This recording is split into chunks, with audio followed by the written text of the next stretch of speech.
today's video is about, I'm not going to tell you, I'm just going to show you, is dust. Yes, dust. Well, actually, this is not really dust. I couldn't really get the dust that I'm talking about, and I'm not going to collect dust from dusting, but I'm going to be talking about basically dust. But you didn't expect this one.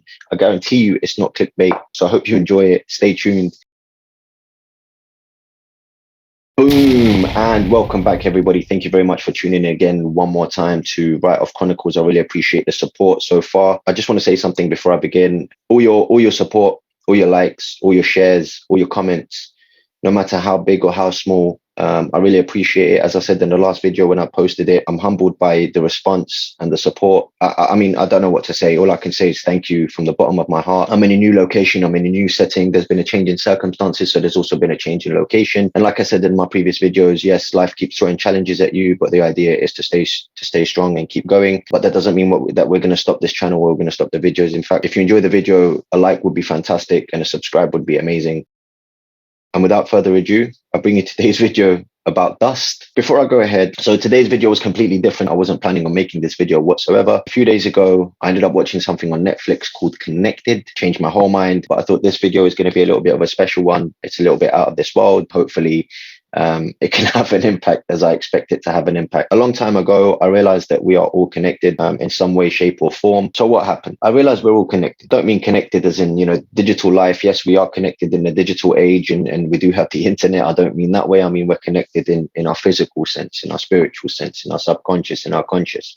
All of these aspects that we all talk about or, we discuss or we don't discuss. The reality is that we are all connected in some way. How does dust connect us? That's the big question. How does dust connect us all? I will relate this back to my experience, but this one is not about me or what I went through. This is more about all of us. I just want it to kind of have an impact in a way where it maybe gives us that little bit of a step and makes us think a little bit outside of the box or think a little bit more internally and outwardly, to see how we are actually all part of the same thing. Hopefully it'll help make a change, or at least a tiny change in the way you approach things in the future, in a positive way. Of course, it's always about positivity. We also take negativity too, and we always want to try and turn that into positivity at some point. First of all, I'm going to let you know the journey of dust. I was watching, as I mentioned, a program called Connected the other day. Definitely check it out. It's awesome. And this was the first episode. The first episode was about dust, and we go to Africa.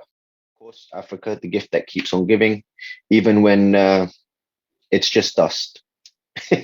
You wouldn't have thought it, right? But this is how it works. So in Chad, there's a place called Lake Chad. It used to be a huge lake, and at some point that dried up. All of the lake life, all of the water life inside it, especially the algae that was in the lake, at some point when it dried up, it went all the way down to the bottom of the lake. And as it went down to the bottom of the lake, it turned into dust. It turned into little pebbles that can be crushed very quickly, and they can turn into powder ideally. So they turn into little bits of dust because there was no water sources anymore. The algae had no choice but to turn into this, what they call them, bodele dust. Okay, that's the actual phrase that they use. They call it bodele dust.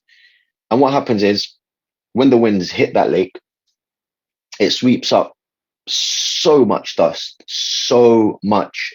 I can't even begin to tell you, but we're talking like thousands and thousands of tons. And what happens is it gets whipped up and it goes across the west coast of Africa into the ocean. And over there, it has a little bit of a skirmish. It has a little bit of a battle with some of the hurricanes that are forming in the east coast of America. And that dust actually neutralizes them hurricanes from causing even more devastation. After that skirmish takes place, that dust tends to drop and it settles down in the water. As it settles down in the water, it starts developing bubbles. These bubbles, first of all, they break down that dust, the bodele dust, which is the diatoms. They're known as diatoms.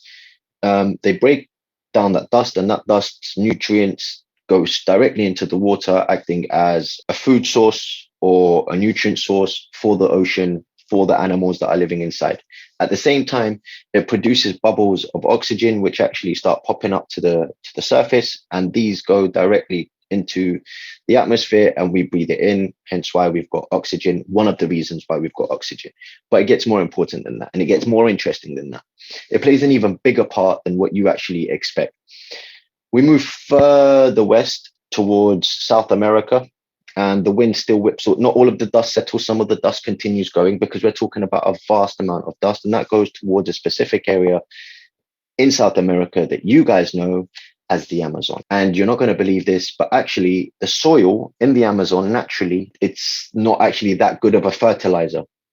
So what ends up happening, and this is where we're all connected now, this is how the connections start taking place. That dust from thousands of years ago gets whipped up.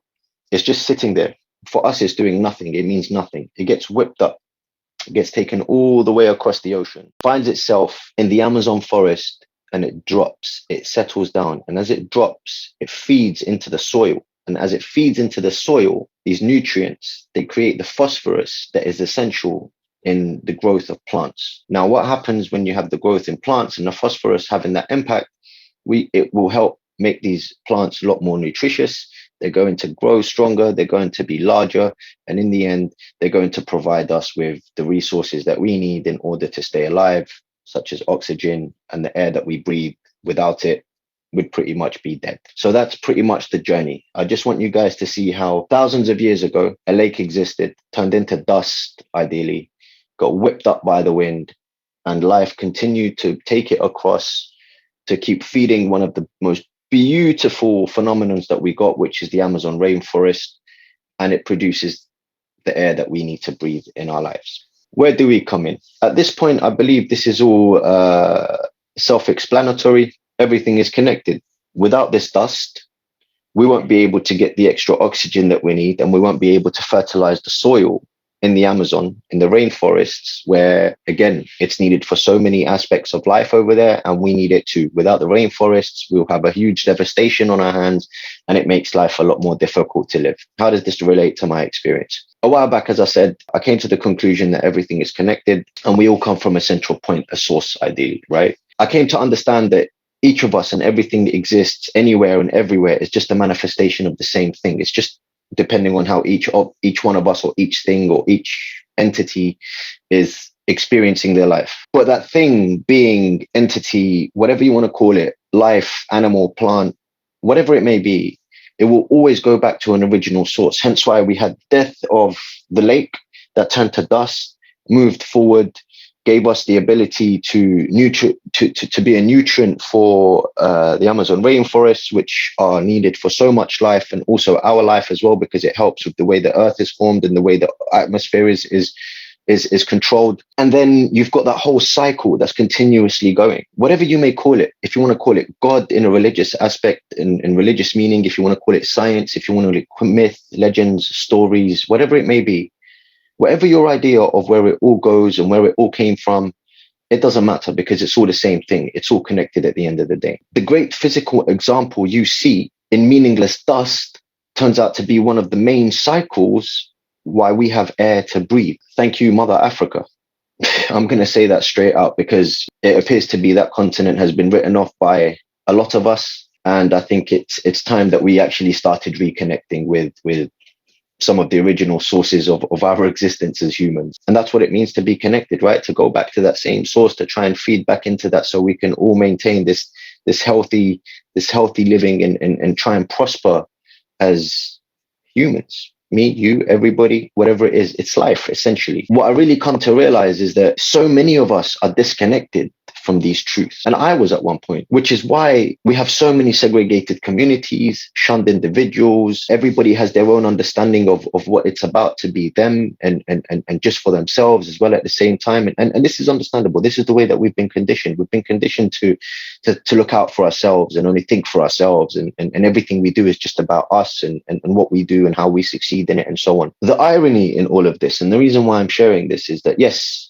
today, more connected than ever before. And we're connected digitally. But at the same time, we are so disconnected in so many ways. It's unbelievable. It's okay to feel connected that way. There's nothing wrong with it. But when we become connected through the digital world, we're only connected to the stuff that wouldn't even matter if life decided that humanity is not needed. We're continuously trying to connect more and more to a life that disconnects us from each other, even though we're not actually needed, or as a life form in this food chain or in this circle of life. If we didn't exist, or any of this existed, life would still continue in exactly the same way. And you guys know exactly what I'm talking about. It is the way life works. And it might be obvious to a lot of people, but to a lot of people, it wasn't obvious. And to me, it wasn't obvious at one point.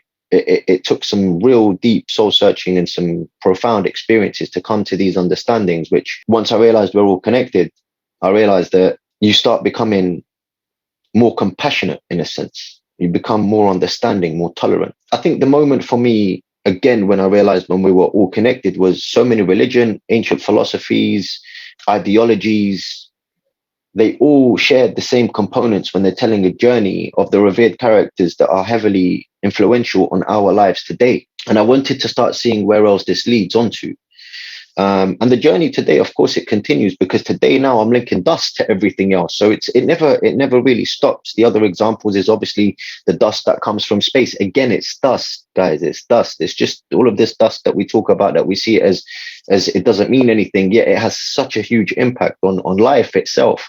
And the other example, of course, is stars. They're so far away and they're out of reach, but the elements and the materials in the stars, for example, play a huge significant part in the building blocks of what we call life today. In my experience, I found that the more we start connecting with life and the more we start connecting with everything else, the more we become at peace with ourselves, the more we become at one with ourselves and at one with everything else. And life becomes a little bit easier to manage and a little bit easier to deal with. The toll isn't so heavy anymore. The big question for me after knowing all of this is, what impact does it have on me or maybe you? But I can answer that for myself. Obviously, the answer would come for you as well. It depends on what impact it would have on yourself. All of this made me feel so small.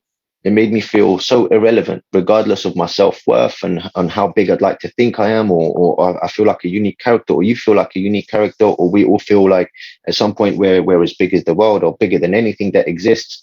But it made me realize I was nothing more than just a cog in the wheel of life that keeps on turning. And that humbled me. That brought me down to a much more down to earth person. The more connected I became, the more humble I became. To all you guys, to the people on the streets, it made me become more understanding. As I said, it made me become more compassionate. If you really look at it, we are actually nothing in this existence. In this whole existence of everything that exists today, we're nothing more than just a little speck. So we are actually that tiny. It's our egos that make us feel so huge. And there's nothing wrong with that if we have a control over that, because that ego is still a part of you. It still defines you in a sense. And when I felt like, regardless of what I do and regardless of how far I go, it's always going to help me to stay at a level where I'm grounded, because it doesn't matter my achievements. It doesn't matter my success. The reality is there's something bigger going on than me and us and all of us. And this is what we have to realize. Now, I'm not saying this is where we give in either, because obviously if life means that it's meaningless because we're so small, it doesn't mean that we down our tools. That's not what I'm saying. What I'm saying is that because of that, it should give us more of a push to want to experience life more, get more connected, enjoy it more, be more appreciative of the beauty we have around us, or even the ugly things that we have around us. But let's seriously start to respect that for a moment. Let's seriously start to have a little bit more in the way that we approach things, in the way that we approach human beings, the way that we approach animals, the way that we approach life, our world, everything. Have that little bit of respect for it, a little bit more respect of it, and maybe we can all make that tiny small step consistently to change even more for the better and make more ugly turn into beauty. I was going to do 3 tips for you guys, but I think I want this one to sink in a little bit. We all go at different paces. We all go at different times. We all go at different levels.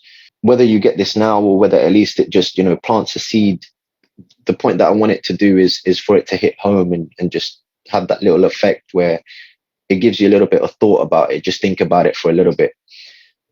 In the end, we're all the same, regardless of what type of future there is or what type of life there is in the future. My point is that we have one beautiful life, and sometimes we have an ugly life. But in the end, it really does come down to the point that the universe owes us no explanation as to why it exists. And in reality, we don't need no explanation as to why we exist. This universe is so expansive and it's so huge, and yet we are the only life form that we know about it anywhere in the world. So we have all 7 billion, 8 billion of us today, whatever the number may be, have all been chosen to have this particular one life. And my point is to just try and enjoy that one life that we have. And let's all try to make it easier for each other by taking a better approach, taking care of ourselves and the little circles around us, just a little bit more tolerance, a little bit more education. And I believe that will go a long way with all of us. Ashes to ashes, dust to dust, dust to earth, earth to life. I couldn't let him go. He had to go with me anyway. Need someone looking over my back at the end of the day. Me and one of my friends were trying out a podcast series. It's called Let's Get Talking. It's a podcast with a friend of mine, as I mentioned, and we go live every Friday at about 7 p.m. We talk pretty much about anything and everything. Please join the Twitch stream. It is going to be on Twitch. I will leave a link in that description below. If you can make it, and get involved with the conversations, regardless of what they may be. If you do miss the live stream, then we will have the recording on the YouTube channel for the podcast. And I'll also leave the description down below. Just trying out something new. As usual, my friends, look after yourselves and each other. Peace and love to every single one of you guys. I love you all. If you enjoyed the video, a sub, a like, a comment, and a share would be much appreciated. Boom. See you in the next one.